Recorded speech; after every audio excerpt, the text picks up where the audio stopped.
Welcome Strategy Battle Gamers to another GBHL YouTube channel video. You're here with your channel host GBHL James. And GBHL Jamie, and we're continuing our Free People's Week. We've had a change of clothes. I was about to say the same. We finally had a wash. Yeah, finally got changed. This is of course sometime after I haven't just gone up into James' room and applied a bunch of fake tan after me. We are now filming the second half of this week, like weeks and weeks and weeks after the first half. They've been in the tank for about 3 weeks now, haven't they? Yeah, well, I wasn't actually sure if you're going to use them over the time when you're away. We said amongst ourselves that we're going to try and not use them so that we can release it as a full week. Yeah, makes sense. Makes sense. I hope you guys are enjoying Free People's Week and you've enjoyed the last few days of content. Yeah. So You don't remember what we said? I've got absolutely no idea. I'm very excited about the Florian, so I remember. They were very good videos. That they were. That these guys would be like, you know, what are they talking about? This was ages ago for us. Yeah. Like, a lot has happened since. This is like, have you seen Damien's 10-week hobby vlog? No. He has a hobby vlog going for 10 weeks. And so obviously when he started, he's like, right, so this has been in the making for 10 weeks now. Oh wow. And it's like, well, you probably don't know this, you just think it's a 20-minute video. Yeah, no, it's true. It's true. Time is a weird thing in the world of the GBHL YouTube channel. Yeah. These were great videos, if I remember rightly, probably watching them when I was editing them. And we are now moving on to a new faction. We've left the elves alone. Yeah. And next up we're going against old fierce rivals of theirs. Yeah. It's Durin's folk. Durin's folk. It's Durin's folk. And there's only one place to start with Durin's folk, and that is with Durin himself. Yeah, Durin the first, isn't it? It certainly is. It's King of Hazzard. Okay, so this is the main mound from which they're all kind of descended and said to be from. Okay, so as with all the dwarves that you're going to see in this, he's got movement 5 inches, so short movement. Fight value 6, pretty good. He's got 4+ shoot value, strength 4, defense 9. Highest defense you've seen yet. And something, of course, that you're going to see quite a lot over the dwarves. Okay, they're defense 9. He's got 3 attacks. He's got 3 wounds. He's got courage 6. This is all good so far. Might 3, will 3, fate 1. Interesting. Now, straight away, what does that profile make you think of that we've already seen in a weird way? It's that sort of like Gilgalad-esque, isn't it? Where they're big hitters, very powerful, but they do die. So. Yeah. Definitely, with that one fate there straight away, he's very, very, very good, just with a stat line, but you've got that one fate. You've not got all the 3s in the right places, as Jamie would say. He's 160 points, so he's quite expensive for what he is, considering he can't be mounted and he's not very... Is Gilgalad 160? 150 with the horse and armor Nolan. Oh, that's... sorry, that's Gilgalad. Sorry, Gilgalad, yeah, is he? Turn the pages. We're trying to guess. I've got the book in front of us. Gilgalad was 140. So what I'm seeing here is that we'll probably see a little bit with the special rules. I think he's got some good special rules. He's got some very good special rules, which is probably why he is quite expensive. And of course, maybe the defense 9 is a big thing in this one. Okay, so what war gear has he got? He has Durin's axe. Well, war gear, sorry. Heavy mithril armor, which accounts for his defense 9. The Crown of Kings, Durin's axe, and the Horn of Zirak Sigil. Zigzag. Zigzag.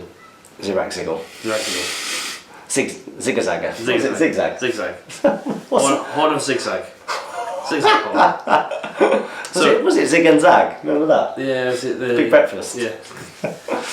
So Durin's folk, the wielder, is that in bold as well? Oh, what? The wielder has +1 to his dice rolls on the wound chart, so he's got +1 to wound at all times. And essentially he always counts as being in range of a banner.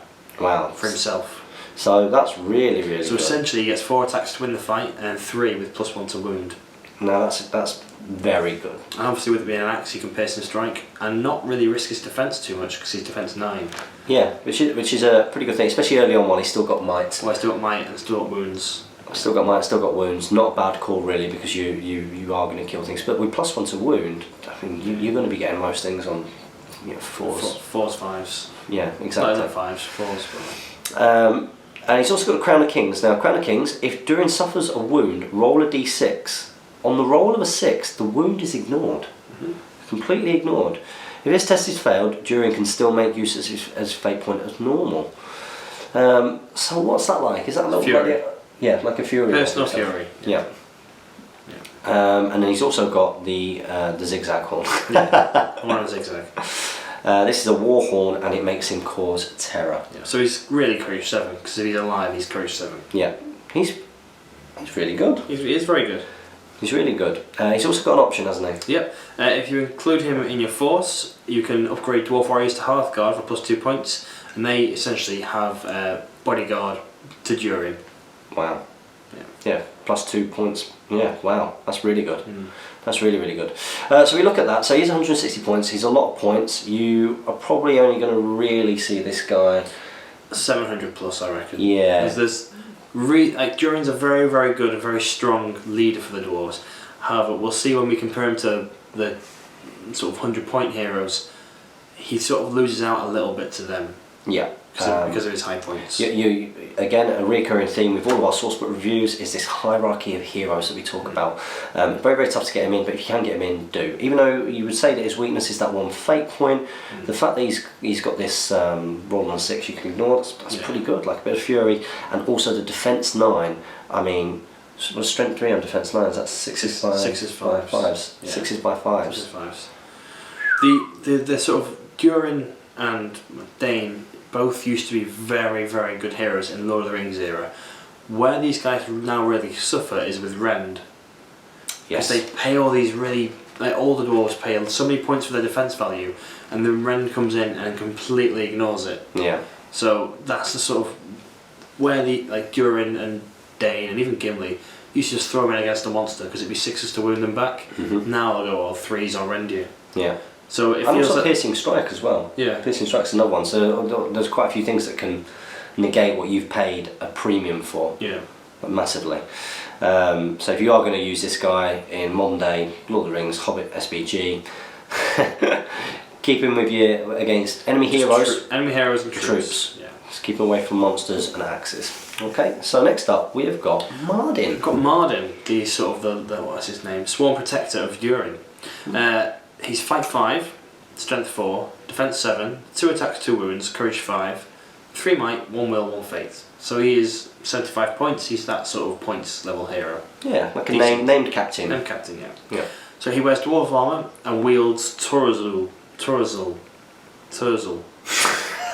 wields Terps. Yeah. When rolling to wound against trolls, the bearer of this weapon adds +1 to his dice roll, and it is a spear. That's incredibly situational. Yeah, that's rubbish. So if it was +1 to wound, full stop, it'd be good. yeah, but it's not. But how often do we see trolls? No. Sworn Protector, his special rule: as long as Durin is within 12 inches, Mardan will auto pass courage tests he has to take.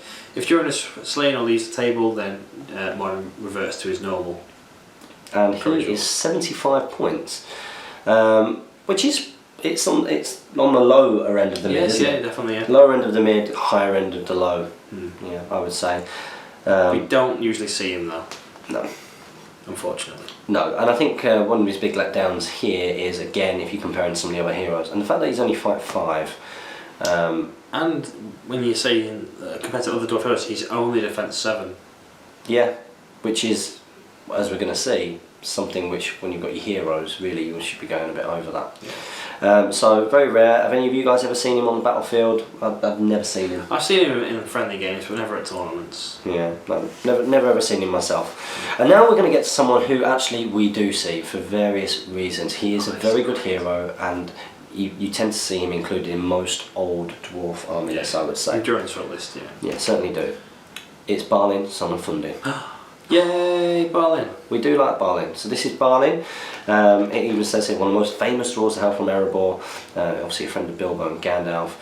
And obviously went to go and establish the kingdom under the mountain with Dane. It is Balin who led the ill-fated expedition back to Moria. Yeah. Now, when we look at this profile, it's always worth bearing in mind the new Hobbit version. Yeah. What era? Is this him later, when he's more... Yes, this is him... going back to Moria?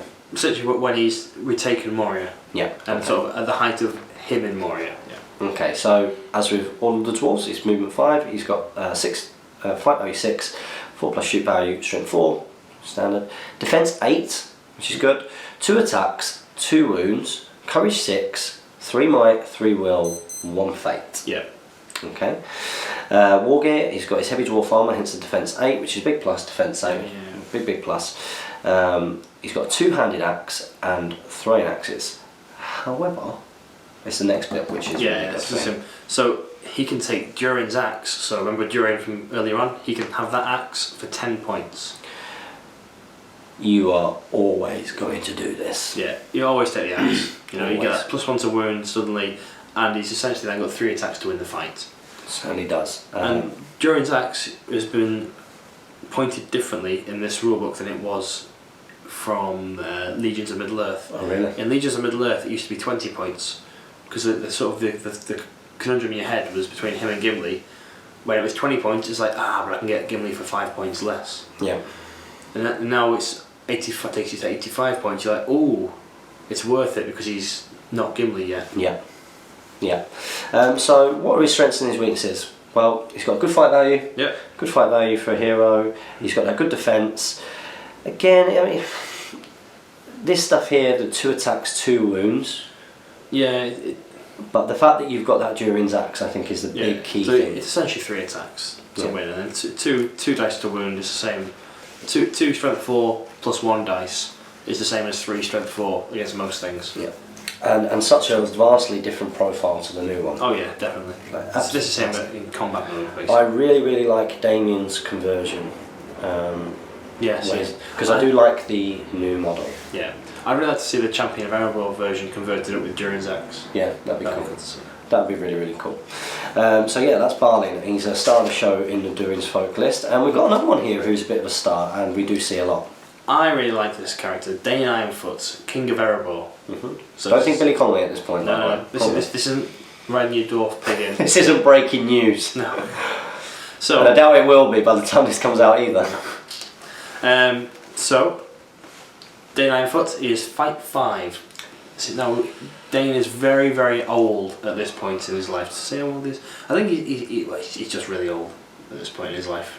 So that his fight 5 reflects that he's not as sort of burly as he once was. Yeah, I mean, this is after he holds the Lonely Mountain anyway. Yeah. So yeah, that could be understood.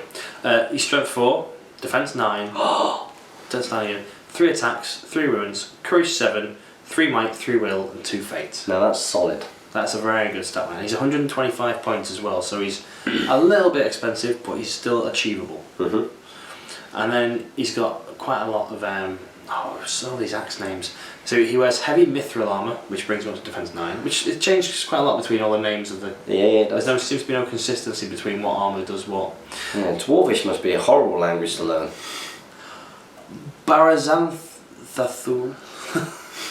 Bizarre. Baz. Baza. He wields Baza the axe, which is a 2-handed weapon. When Dane fights with this axe, he adds +1 to his dice rolls on the wound chart, but does not suffer the usual -1 penalty to roll to win the fight. So essentially he's burly with this ability, yeah. Fantastic. But it comes through war gear, not special rules, so it can't be floyed away from him. Oh, that's good. You can't come up against another dwarf list. Yeah. Special rules, the King Under the Mountain, he's got a 12-inch range standfast rather than 6 inches. Which is always handy. Yeah, a courage 7, definitely so. There's a lot of these out there, these standfast. Why doesn't Dane have them? I know. Come on. And he's venerable though. Dane is not so agile as he once was. Whenever Dane has to make a jump or climb test, the good player rolls 2 dice and picks the lowest. This roll can be influenced by might. Okay, so very situational. So situational, scenario themed. Scenario themed stuff. Yeah. Now, it's very interesting. There is a divided opinion I find sometimes with Dane. Yeah. When people are choosing a leader for their force between getting like a Balin or... Dane. I'm Team Dane. You're Team Dane. You've got your defense 9 in there. Yeah. And you've got your 2 fate. Yeah. Which is very, very, very good. I think one of the things, of course, that people are always unsure about is the fact that he's fight 6. Fight 5. Sorry, fight 5. That's right. Yeah. He's that lower fight value than what you might expect from a named hero of his caliber. Yeah. 125 points. But what I tend to do then is when I take Dane, I'll just throw him away from all the big stuff and throw him into troops. Yeah. With 3 attacks and +1 to wound, he'll just cut through troops for the rest of the game.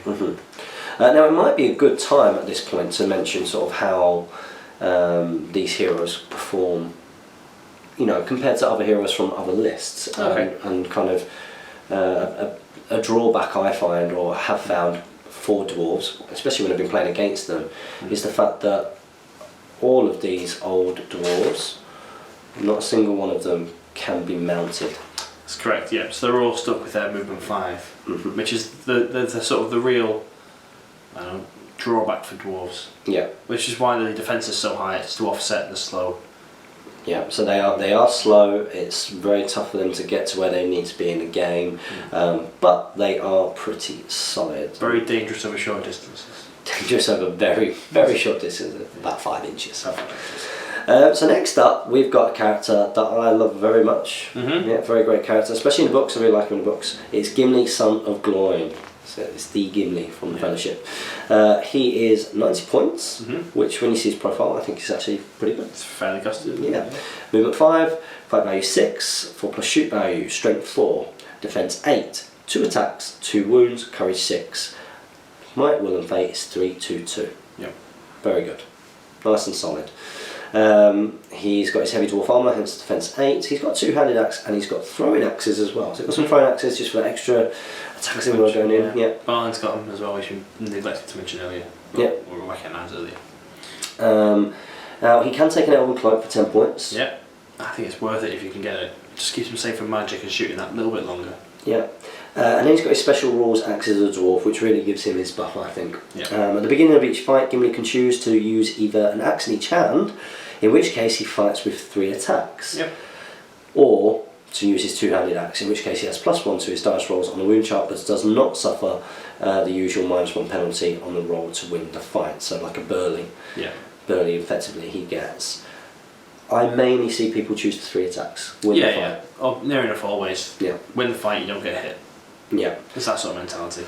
Do we see many Gimli son of Glóins in Durin's Oh fight? yes. He's probably the first one people choose. Yeah. He's he's got good fate, he's got the defence, got a lot of might, and 90 points is pretty cheap for Yeah, pretty cheap for a 3/2/2 hero that's got effectively 3 attacks and 2 wounds, and fight value 6, defense 8 as well. He's a solid choice, and some nice models out there of Gimli. Yeah, lots of different ones. What's your favourite one? Excuse you. Sorry. I'm quite sorry. I'm undecided on Gimli. I can't think of one that jumps to mind. Not that one. Don't like that one. No. There is one that is like that, but isn't that, Yeah. which is nice. We're talking about the one where he's got sort of the axe backwards. Yeah. There's another one where the axe is down, which is really good. I like that one. I think that might be my favourite. The Breaking of the Fellowship one, even though I love all their poses, I'm not overly keen for Gimli. His throwing axe hand seems very weak. Yeah, I'm with you on The that. plastic one, do you know that? The 3 Hunters one, I would probably like if he had his helmet on. Proper ugly head, hasn't he? Just needs his helmet on. Yeah. The detail in his face is good. It's just needs his helmet on. That's Gimli. The one I actually really like, I just wish it was a bit more beefier, is the plastic one in the Mines of Moria set. Oh yeah. Where he's got his 2 hand axes out. Yeah. I actually really like that pose. It's just the plastic at the time doesn't really do him justice. So that's Gimli. Very good. We are gonna, when we get to the Fellowship, probably skip over him again. Yeah. Because of course I'm do the same for Legolas. You do the same for Legolas, yeah. Okay, so next up we've got a really interesting and very different dwarf hero. Yeah, you got Flowy Stonehand. He is movement 5, fight 4, so low fight, 4 plus shoot value, strength 4, defense 6. So defense 6 is usually quite decent for a hero, but quite low for a dwarf. 2 attacks, 2 wounds, courage 5, 1 might, 3 will, 1 fate. Oh, does this mean that he's more of your shaman profile? Oh, is it? Well, he's got the shaman heroic stats, but his actual fight stuff's captain level, isn't it? Yeah. Human captain. He has dwarf armour, and he's got some special rules which are very, very good. Lawmaster, at the start of his move, Floyd can spend a will point to negate an enemy special rule for the rest of the turn. There is no range to this ability. As long as Floyd can see the foe and he has a will point to spend, it works. For example, this can prevent an enemy from causing terror, stop Gotham's Master of Battle, and so on. Very useful. Very good indeed. And has been put to very good use by various players as well. Yeah, I can't think of any game really where that wouldn't be particularly useful, because most armies bring someone with a special with rule. a good special rule that can affect the game. So I think for me, my favourite use of him, my most vivid memory of using Floyd and having that Lawmaster really pay off for me, was against Sam Jeffrey's Necromancer. I turned off the Willer's Fate rule and had 3 dwarf bowmen to shoot him and kill him. I was like, sorry. I'd already won the game, but basically he was like, I'm not going to let you get my general. I was like, I'm going to get him. Genius, Giblin. Yeah, it was. But so he's got sort of things like that where you go, let's say Floy and Legolas is a nasty combo because if someone brings the Undying, you go, don't use your Will as Fate, Legolas, pump all your might into killing him, please. Yeah. And you get rid of him that way, and you can turn off the Shade for a turn, which can really give you, a round of combat that you need against poor troops, chop through them. Yeah. Very, very useful, and sometimes you even see him get chucked into, sometimes you see him get chucked into a list where he's not supposed to be just for that rule. Yeah. Because it is a very useful rule. And the Living Law. Each time a friendly dwarf kills an enemy hero or multi-win model, Floyd receives an additional will point. This can take him above his starting level. Well, that's pretty good. Yeah. So if someone brings like giant spiders, they're multi-win models, will point back. Yeah. Bat Swarms, the same. Yeah, and when you're surrounded by such good heroes and some troops that are pretty killy as well, that's probably going to come into play at some point. Okay, so that's Floy Stonehound, and he's mentioned in the book. He's one of the first ones to go down in Moria, I believe. Yeah, I think he's the last to go down in Moria, isn't he? Floy? No. Was Floy killed at the gates? Floy is killed at the I think he's killed outside Moria, isn't he? Yes. What does it say? Does it say here? Oh, this is just the Lawmaster of Moria. Yeah, it's a generic title for him. Okay, well, in the books, he's mentioned. He goes with Barley, doesn't he? I'm pretty sure he gets shot going into Moria. Yeah, it could be. It says we lost Floy at the West Gate or East Gate or whatever it is. So now we've got an interesting one, and revert your minds back to the twins from our Free People's Week videos. We've got Miriam and Dras. This is a pair combo. Yep. Okay, so remember when you get a pair combo as a hero, you do have to take one of them as being part of your warband. Yeah, so you can only take 11 troops if these guys are leading people. So Miriam and Dra, it's 150 points for both of them. Miriam is Fight 5. He's got a shoot value of 4+, he's strength 4, defense 8, 2 attacks, 2 wounds, courage 5, 3 might, 1 will, 1 fate. So it's that kind of captain profile really, isn't it? Named captain. Named captain. He's got his dwarf armour and the shield, hence the defense 8, which is of course very handy, especially against all that strength 3 out there. And strength 3 and extra defense against bows. Against those bows.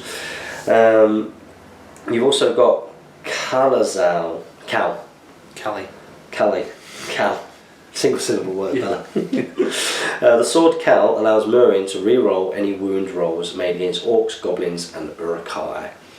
Decent. Yeah, so you're going to come up against those zombies. Yeah, a bit situational, but it's there. Key thing to note, I think, he's got 3 might. Yeah. Key thing. Okay, we've also got Dra here as well. Dra is Fight 5 also.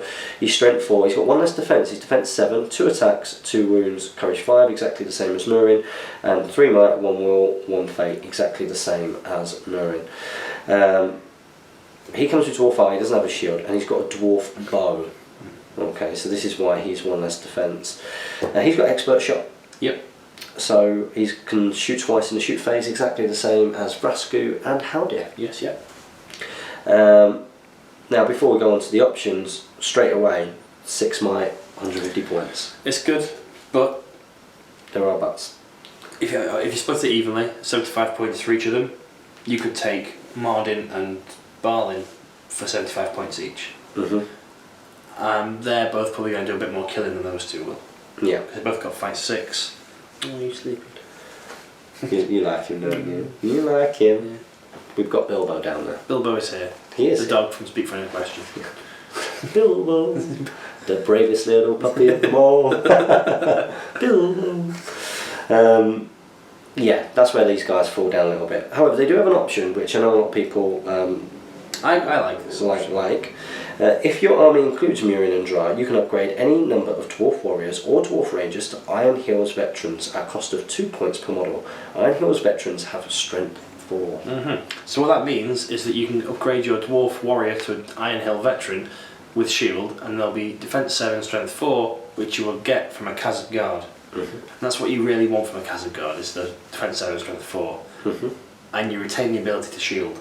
Which I think is really useful in a Dwarf list. And is something I think that a lot of Dwarf lists miss when they go for full Hazards and full Hazards, and because you're a small army anyway, the inability to hold up. Just like send 2 dwarves into 4 guys. Yeah, it means you've got to rely on banners. Yeah. To get to be able to get that. And if you've got a banner in your shield, then you're even more likely to win the fight. So. Yeah, exactly. Do we see much of these guys, Miriam and Dra? No. No. Better heroes for just a few more points, and they can lead 2 warbands. But basically, 2 named captains, aren't they? That's 2 named captains, and they've both got very different roles. Yeah. You know, one of them you obviously want to get into a fight, and the other one is a shooty one. So. Yeah, well, he's just as good at fighting. Yeah, I suppose so. Yeah. Defense 7's still decent. Yeah. He's not going to re-rolls against orcs and stuff like that situation, is it? So that's Miriam and Dra, and that takes us to the end of the named dwarf heroes, and we start coming on to their generic ones, and we start off with the bog standard Dwarf Captain. Dwarf Captain is 60 points base. He is Fight 5, Strength 4, Defense 7, 2 attacks, 2 wounds, and Courage 5, with 2 might, 1 will, 1 fate. He wears dwarf armour, has thrown axes for 5 points, 2-handed axe for 5 points, or a shield for 5 points, which takes him to defense 8. Yeah. So you're pretty straightforward there in terms of your captain profiles. Yeah. Where do these guys get their big thumbs up? Defense 8 has to be. Defense 8 with a reasonably low points cost at 65 points. Yeah, 65 getting a defense 8 model is pretty good. However, do we see loads of dwarf captains? I do see the odd one actually. Yeah. They are quite popular. People like to have dwarf captains and name them themselves, I tend to find. Oh, right, okay. So because I don't know why, but dwarf players in particular tend to be quite themey. Yes. They always go for a certain theme. I don't know why the dwarves lend themselves to it so well, but they tend to go with a certain theme and run with it. So it's like, oh, I know I could have taken Balin instead of Fundin, but he wasn't there, so I've taken my dwarf captain. Yeah. And I bought an extra guy instead. I don't know why it's the way it is, but the majority of dwarf players want to play the dwarves for a reason. Yeah. So dwarf captains do get quite a good showing actually at tournaments. Yeah, I've done not terrible. And it's a nice model. I mean, yeah, he's cool. I've got 2. I've got one of each, I think. It's a very cool model. He's got his axe going. I like those kind of poses where they've got weapons back behind, black and brown pose, and then shield out to the front. Yeah, and when you're taking these guys, you are probably going to take them with a shield. Throwing axes, if you've got the points, maybe throwing axes, but probably not the 2-handed axe. No.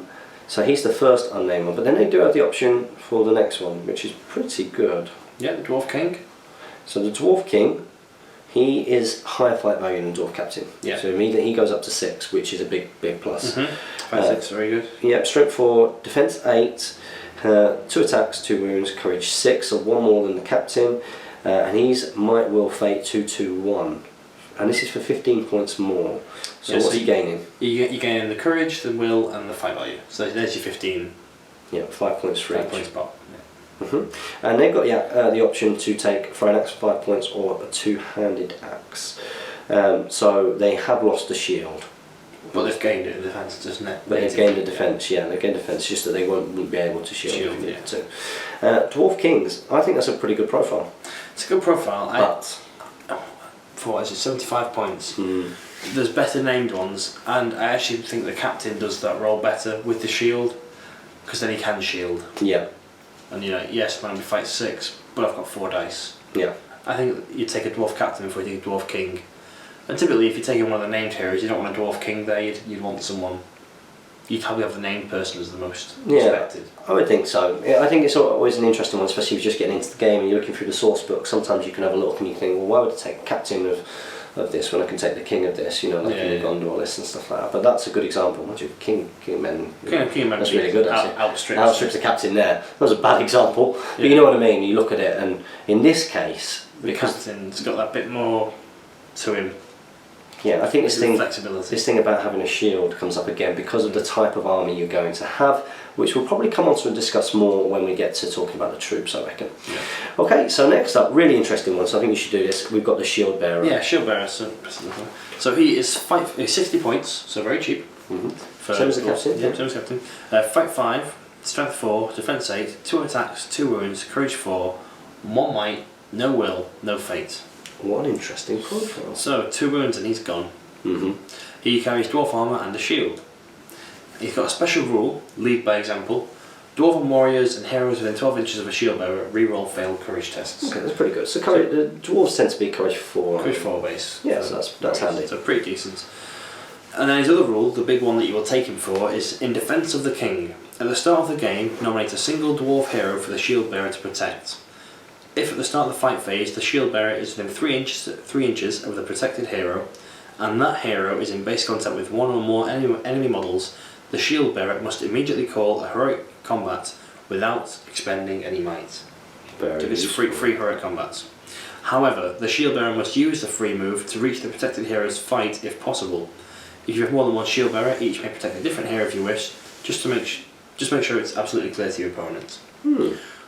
What I've seen, and when they first were released, is people say, well, you have a bunch of shield bearers protecting each other, and you push them all forwards. Basically, you have like a chain reaction. Each one benefits the one along, and like he'll come out first, kill, jump into his, secure the kill, and you'll have this big 2-on-2 for the rest of the line. But you can't do that, can you? You can do that. You can do it? Yeah. Oh, you can? Yeah. That's all right, isn't it? Yeah, it's good. I've never seen it done though. No, I've never seen it done in practice. I think it's a nice theory, but 60 points is a lot to be paying just to pull off a gimmick. Larry, this one for you, mate. I want to see it next tournament. Wow. 10 shield bearers. Tough model to get hold of. Yeah. Tough. The metal ones go for loads, I think. Yeah, they got released as metal and they got thrown into the Finecast box set, I believe. And it's one of those, like when you get the commander set, there tends to be one model out of a commander set that people like to go for. This one's that one. Yes, yeah, he's that one. Just like King's Huntsman, I think, in the King Huntsman and Stormcallers. What else? Yeah. Do we see many shield bearers out there? I think due to the availability of the model, not many. If you've got them, people like to try and squeeze them in. Yeah. But again, they tend to lose out to the named heroes. And the Dwarf Captain with his guaranteed 2 might, it's just a little bit better. Yeah, I would say so. I've seen the odd one dotted around. I think people like the idea of what it can do, but I've never seen it be able to pull it off really effectively. Yeah. And I think one of the reasons for that is that 2 attacks for any heroic combat. You'd have to jump him into something with a lot of guys. He needs to be used on the end of the line, I think. Like if your battle lines have met, he goes into the end of the line with a bunch of Iron Guard or something. Your hero goes in, he calls a heroic fight, he has to try and get into that fight. Then the rest of them can just go where they want. Yeah. Like, that's his purpose. But yeah. And again, it's an interesting model. Very interesting model. I quite like his beard. He's got an epic beard. Yeah, it's cool. Isn't it? It's a cool beard. I like that beard. Jamie, you need to do that. How long would you? That's like 3 years of work. 3 weeks. 3 weeks, really? That's what you just said. No, 3 years of work. Yeah, probably. So yeah, let us know your experiences of the shield bearer in the comment section below. Now, it's the named hero. Oh no, it's not. Yeah, he's not a named hero, is he? He's in the non-named hero part. You were away for all this, weren't you? Yeah, you missed this. No, what was it? There's a big load of threads about the King's Champion whilst you're away, but is he a named hero or isn't he? I would say, just based on how it's formatted, no, although but that's only an observation now. But I've never seen anyone take more than one. Yeah, well that's ultimately what it came down to. Like, quite a lot of people, myself included, thought he was named. More people said he wasn't named, but ultimately it was just when you're overtaking 2. I'm watching him now. Bilbo is on the floor, which means if he starts wandering around, I will take him to the toilet. Ah. We'll have to pause the video. The King's Champion. Yeah. Wow. Now, for all of you guys, I'm pretty sure every single person who watches this video gets hold of the absolutely amazing fanzine, which is SBG magazine, and he features in the latest the latest issue, as being a underpointed hero. The most underpointed hero. Certainly is. This guy is 125 points, but let's talk about what you get for that, Jamie. So. That costs that buys you the King's Champion and 2 heralds. 3 models for 125 points. Surely he can't be very good. What's his profile? Off you go. He moves 5 like any other dwarf. He's fight 6. That's good straight away. He's got 3+ shoot value. But no throwing weapons. Just unnecessary. Every sense. He's strength 5. Good. That's really good. Defense 7. That's okay. Yeah. For a dwarf. Standard for a dwarf, really. You know, what you want from a dwarf. He's got 3 attacks. He's got 2 wounds. He's courage 5, and he's got 2 might, 2 wounds, 1 fate. So the latter part. 2-1-1. 2-1-1, yeah. So that's his captain-ish kind of part. It's a bit better than a captain. 3 attacks, strength 5, fight 6. Yeah, no, I mean you mean the heroes? Two, Sorry, two yeah, on the heroic stats. And his war gear comes with heavy dwarf armour. So no option to get him up to defence 8 with a shield. However, who comes with him? So with him you get 2 heralds. Heralds are fight 4, they're 4 plus shoot value, strength 4, defence 7, 1 attack, 1 wound, courage 4, 0 might, 1 will, and 2 fate. 2 fate, that's good. They carry dwarf armour, shield, and a banner. Okay. So 2 banners. That's 50 points of your cost overall drop down already straight there. I think about some of the things we've been talking about already in terms of even just talking about the dwarf heroes. We're not even going to talk about the troops yet, about the importance of maybe a banner in a dwarf list. Suddenly, actually, this is very, very, very useful. Bringing 2 banners along, that saves you 50 points you'd be spending on troops and banners. Yep. If not more. Yeah. And these are banners that have got fate.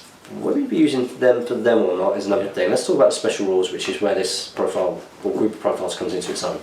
So you've got special rules. The herald's duty: when 2 heralds or the king's champion and a herald are in base contact, they receive +1 defence.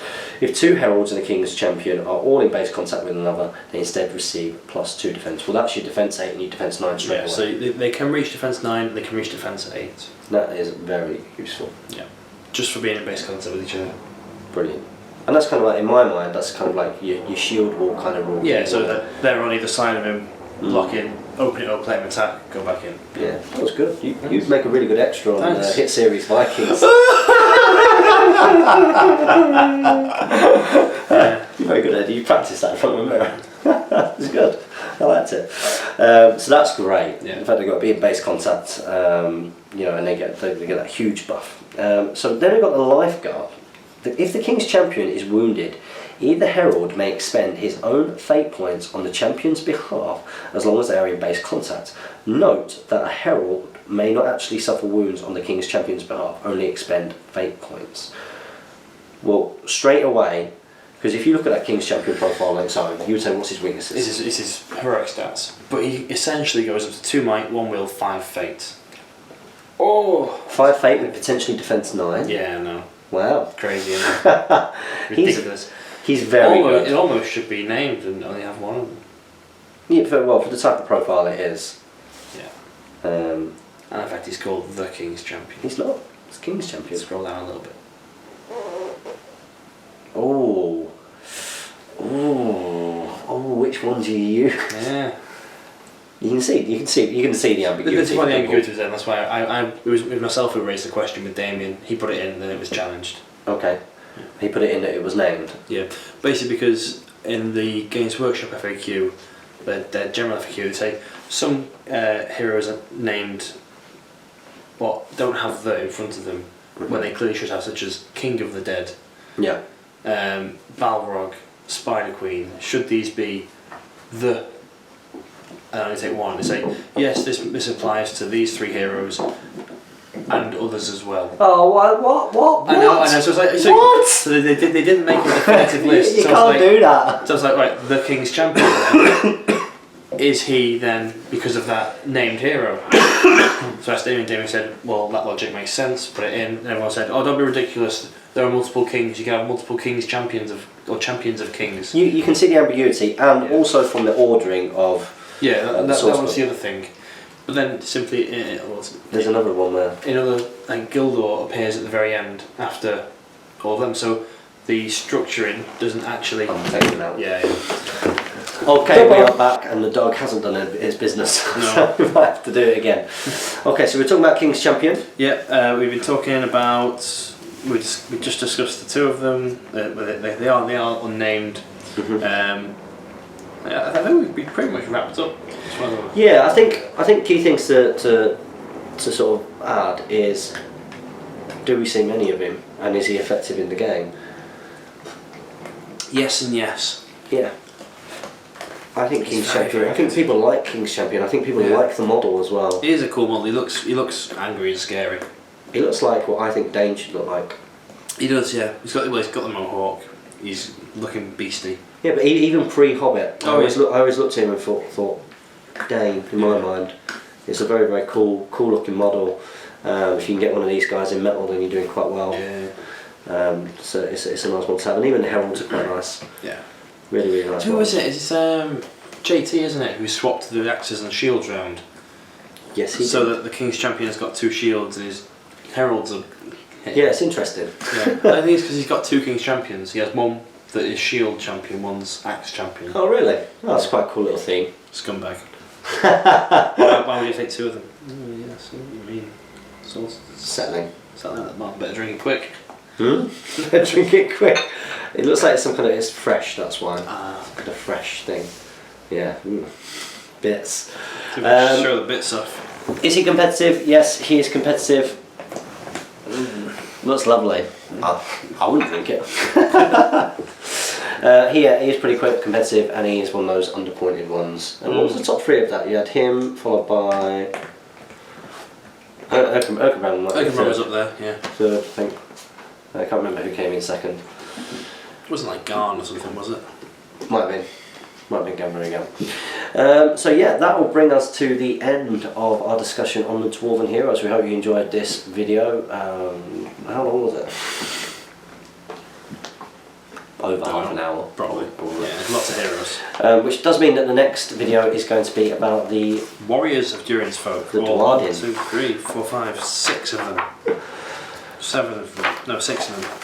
Yeah, so probably a little bit of a short video, but probably an opportunity as well to talk a little bit more about dwarf tactics and what kind of armies we tend to see. So guys, make sure you join us for our next instalment of this Free People's Week tomorrow. Don't forget to comment, like, share and subscribe. Support your Hobbit hobby. Support me on Patreon. Please support Jamie. Please. He needs to eat. I need to eat. He needs to eat. He needs to buy a decent cordial for me. It's out of my house for when you come over. Usually we have Vimto and stuff for you, don't we? We are letting our standards slip. Like us on Facebook, follow us on Twitter. Happy. Support your hobby. I've said that. Happy strategy battle game. It's a shambles.